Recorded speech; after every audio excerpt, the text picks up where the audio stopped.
కడప అలంఖాన్పల్లిలో సంచలనం రేపిన పెద్ద దస్తగిరి హత్య కేసులో వైఎస్ఆర్సీపీ నేతలకు సంబంధం లేదని ఆయన కుటుంబ సభ్యులు తేల్చి చెప్పారు. కేవలం జాతరలో డీజే డాన్స్ వద్ద జరిగిన వివాదం కారణంగా హత్య జరిగిందన్నారు. పెద్ద దస్తగిరికి ఎటువంటి రియల్ ఎస్టేట్ వివాదాలు లేవని అతని భార్య రమణమ్మ స్పష్టం చేశారు. కడప మాజీ డిప్యూటీ మేయర్ నిత్యానందరెడ్డికి తన భర్త దస్తగిరికి ఎలాంటి విభేదాలు లేవు అన్నారు. పోలీసులు నిష్పక్షపాతంగా విచారణ జరపాలని కోరారు దస్తగిరి కుటుంబ సభ్యులు. దీనిపై మరింత సమాచారం మా ప్రతినిధి శ్రీనివాస్ అందిస్తారు. కడప నగరంలో సంచలనం సృష్టించినటువంటి పెద్ద దస్తగిరి హత్య కేసు అనేకమైనటువంటి మలుపులు తిరుగుతుంది. అసలు వాస్తవంగా ఏం జరిగింది, దీంట్లో రాజకీయాలకు ఏమైనా సంబంధం ఉందా, రియల్ ఎస్టేట్ గొడవలకు సంబంధం ఉందా అనేది దస్తగిరి కుటుంబ సభ్యులు మన దగ్గర ఉన్నారు. వాళ్ళతో మాట్లాడే ప్రయత్నం చేద్దాం. చెప్పండి అమ్మా, అసలు ఏంటి పెద్ద దస్తగిరి గారి హత్య? చాలా దారుణంగా రిమ్స్ ఆసుపత్రిలోనే హత్య చేసినటువంటి పరిస్థితి ఉంది. దీనికి ఇప్పుడు రాజకీయాలు ఏదో YSR Congress party deputy mayor దీన్ని హత్య చేయించాడని చెప్పేసి ఇట్లాంటి అనేకమైనటువంటి కథనాలన్నీ కూడా ప్రచారాలు జరుగుతున్నాయి. చాలామంది మంత్రులు కూడా మాట్లాడుతున్నారు దీని మీద. మీరేమనుకుంటున్నారు, అసలు ఎందుకు జరిగింది హత్య? సార్, మాకు ఆనంకాన్పల్లెలో జాతర జరిగింది సార్. మాకు జాతరలో మా బాబు పోయినాడు, వాళ్ళు వచ్చినారంట. ఆ డీజీ కాడ ఏమన్నా పిల్లలు గొడవ పడుకున్నారు, మా పిల్లడు వాళ్ళు గొడవ పడుకున్నారు సార్. ఆ గొడవలో పడింటే మా వాడు ఇట్లా నాన్న నన్ను కొట్టినారని అంటే మేము పోయి శనివారం రాత్రి పోయి అరిచేసి వచ్చేసినాం. వాళ్ళు పోయినారు సార్, మేము ఇళ్ళకి వచ్చేసినాం. మళ్ళా ఆదివారము వచ్చి రాత్రికి వచ్చి పోరా మీ నాయన్ను నిన్న కాదు తొడకొచ్చింది, నువ్వు ఈ ఉద్దు మీ అమ్మ పుట్టినోని అయితే ఈ ఉద్దు తొడకరా పోరా మీ నాయన్ను అని పిల్లోని రెచ్చగొట్టినారు సార్. రెచ్చగొట్టి నింటే ఇంకా నాయన ఇట్లా నన్ను రెచ్చగొడతానారు నాన్న, నన్ను కొట్టినారు అంటే నాయన వచ్చానంలే మేము పలానా సాటు ఉండాము, మా పాపను బెంగళూరుకి ఎక్కియాలని బస్సు ఎక్కినని 7 రోడ్ కాడికి పోయినాం సార్. మేము బస్సు ఎక్కిచ్చానం. మా పిల్లోడు ఫోన్ చేసినాడు. ఫోన్ చేస్తే సరేలే నాయన వచ్చానలే, నేను పలానా సాటు ఉండా కదా నేను వచ్చానంలే అని పోయినాం సార్. వచ్చినాం ఇంటి దగ్గరికి. అంటే మా బాబు బయట ఉన్నాడు, వాళ్ళు స్కూల్ ఉంది ఆడ దగ్గర, మా ఇంటి దగ్గరే స్కూల్ ఉంది. ఆడుండి సీసాలు పట్టుకొని రారా నా కొడక నిన్న కాదు వచ్చింది నువ్వు ఈ బుద్ధురా నీ కథ అని మమ్మల్ని ఏంటంటే అట్లా మాట్లాడుతున్నారు సార్. మాట్లాడుతా అంటే ఇంకా మేము పోయినాం సార్. పోయి ఆ నుంచి తన్నును 2 ఏట్లు కొట్టి తీసుకొచ్చినాము. మా ఇంటి దగ్గర తీసుకొచ్చి కట్టేద్దాంలే అని చూసినాం సార్.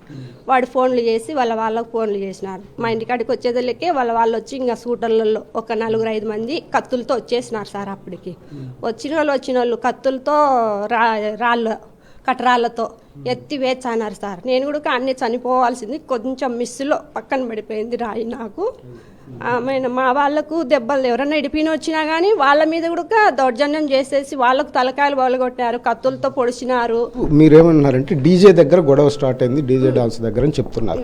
ఇప్పుడు చాలా పత్రికల్లో కానీ వీటిల్లో ఏమొస్తుందంటే రియల్ ఎస్టేట్ గొడవల వల్ల నిత్యానందరెడ్డి దీన్ని హత్య చేయించాడు అనేటువంటిది ప్రధానంగా చూపిస్తున్నారు.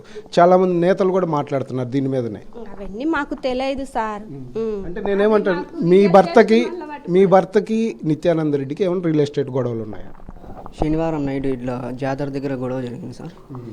ఆ జాతరలో నన్ను కొట్టింటే నేను మా నాన్న చెప్పిన.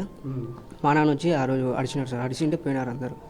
మళ్ళీ అదే రిపీట్ అయింది సార్. ఆదివారం నైట్ 6th రిపీట్ అంటే అప్పుడు వాళ్ళు కొట్టుకున్నాం, మేము కొట్టుకున్నాం. అప్పుడు దెబ్బలు తగిలితే రిమ్స్ పోయినాం సార్. రిమ్స్ పోయి ఓపీ తీసుకొని ఎక్స్రే తీసుకొని బయటకు వస్తున్నాం. బయటకు వచ్చేటప్పుడు పొదల చెట్ల నుంచి అటాక్ చేసినారు సార్. దస్తగిరి తమ్ముడు చిన్న దస్తగిరి కూడా గాయపడ్డాడు. ఈయనకు కూడా కత్తిపోట్లు వచ్చాయి. ఇప్పుడు ఆయన వైద్యం చేయించుకొని మళ్ళీ ఇప్పుడు వచ్చాడు. చెప్పండి సార్, అసలు ఏం జరిగింది? దీనికి రాజకీయానికి ఏమైనా సంబంధం ఉందా? అయితే ఏదో డాక్యుమెంట్స్ అంటారు, డాక్యుమెంట్లు రియల్ ఎస్టేట్ దందాలోనే నిత్యానందరెడ్డి మీ బ్రదర్ని హత్య చేయించాడు అని ఇట్లాంటివన్నీ చాలా ఆరోపణలు పత్రికల్లో వార్తలు వస్తున్నాయి.